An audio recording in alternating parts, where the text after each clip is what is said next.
All right. So we are going to look at functions in more detail this week. And I wanted to emphasize a few things before we did the class exercise. So let me share the PowerPoint slides here.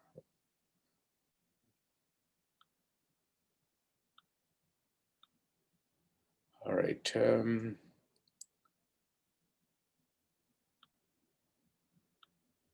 I don't like to put so much color into any slide, but I thought there are a few things here that require a lot of emphasis because when you get started on functions, you tend to make these mistakes, and I want you to avoid those mistakes. Spend a few minutes focusing on these, and that will save you a lot of frustration. So please note this. I define a function here, define. I give a name. I called it my nonsensical function because this function is nonsense, really. The reason being, it has a parameter a. So when you call it, you are going to give this function parameter a value. So when you call this, you have to say my nonsensical function, and then in parameters, you have to supply a value. And that is the value that you have here when you begin the function. So think of it, why did you get this parameter? It is because you want to work on it.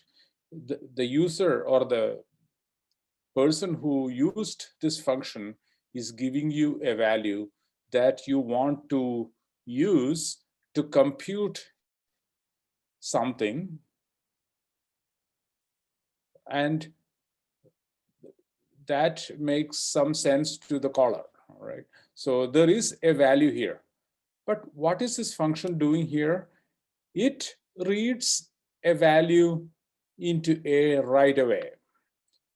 This means whatever value is in A when you called is going to get overwritten by this statement.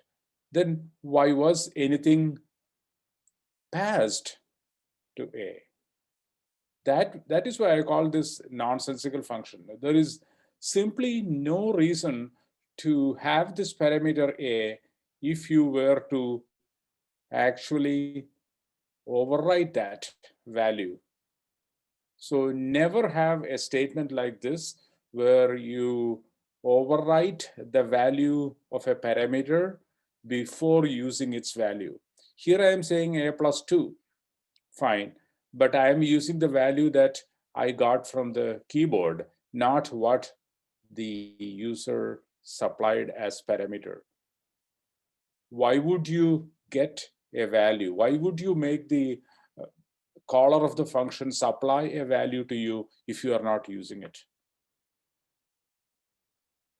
It is like asking somebody to buy something from a store. That person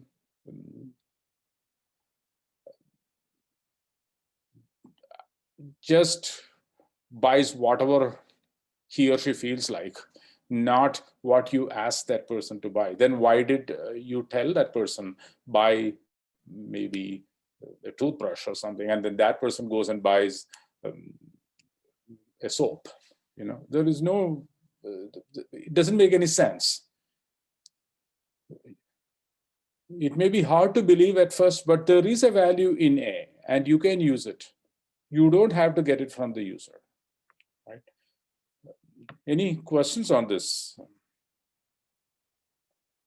Please always follow this rule, because this is going to be very frustrating for you if you don't observe this particular situation. Okay.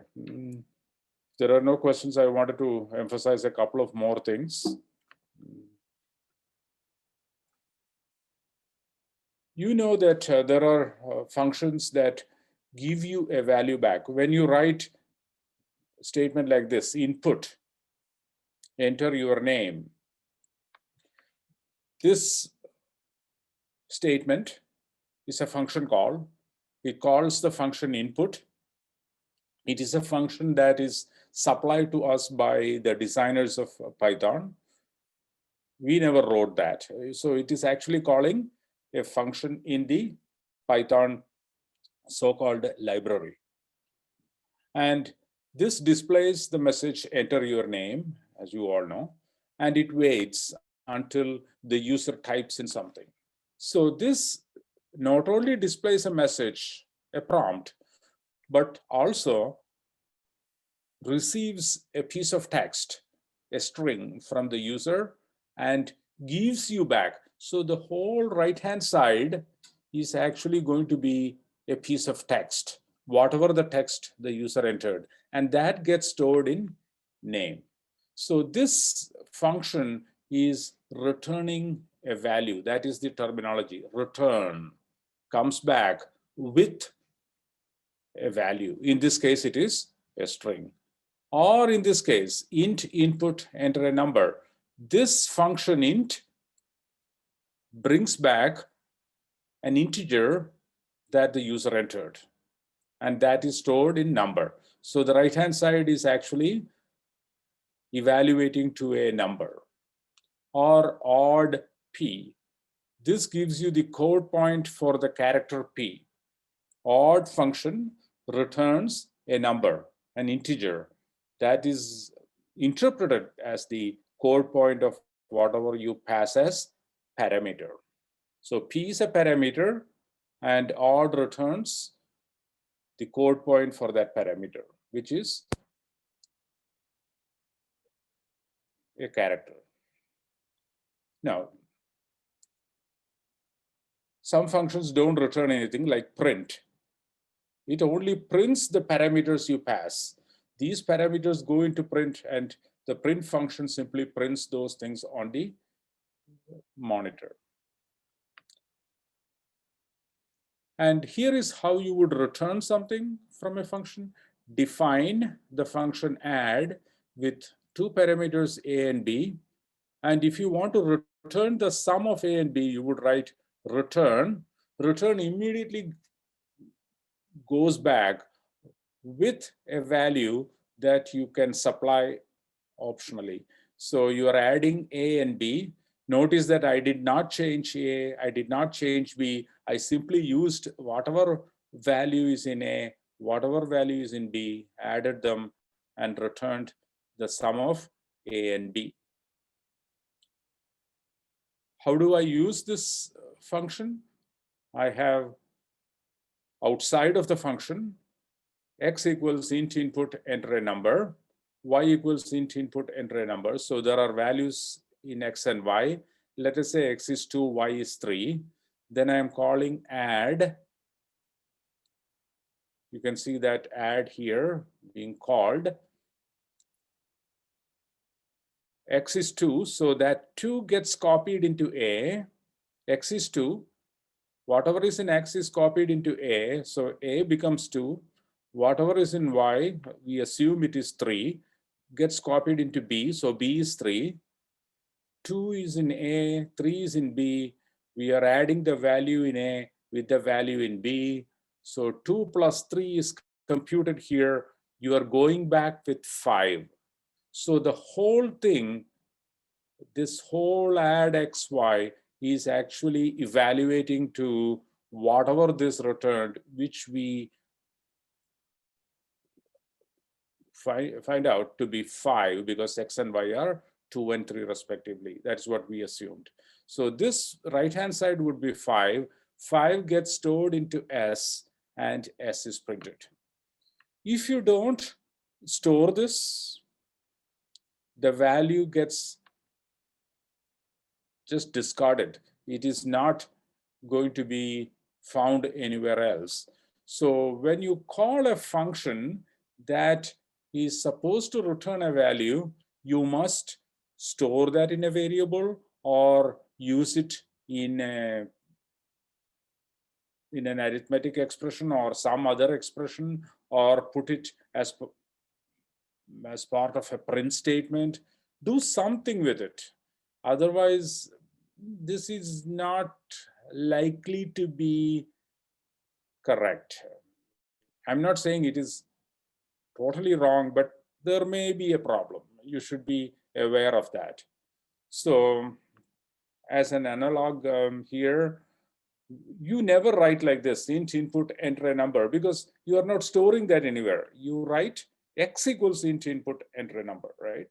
The right-hand side brings back a number, so you want to store that in some variable. So don't ignore the return value. It could be a bug. And I have,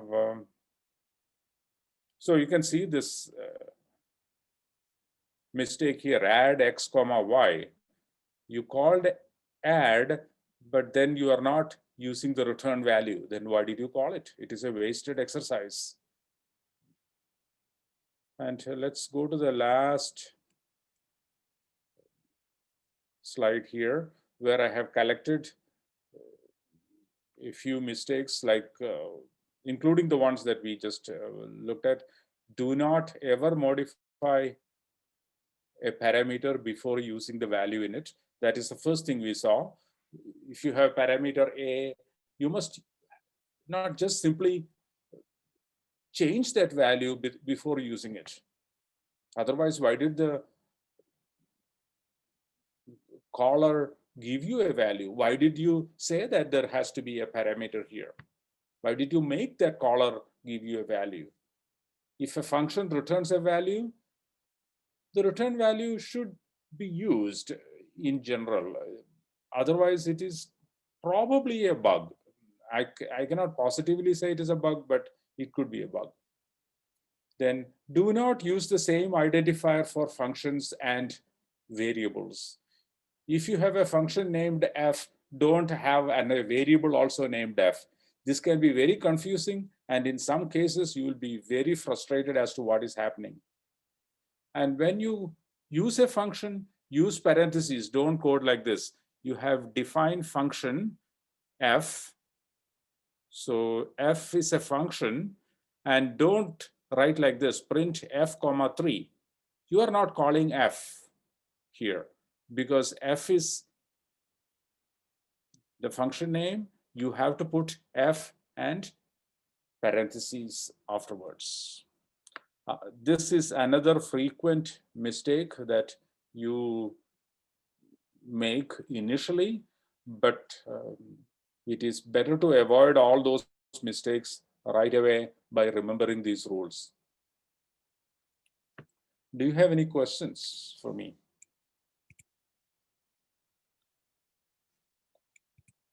Okay, if you don't have any questions, let me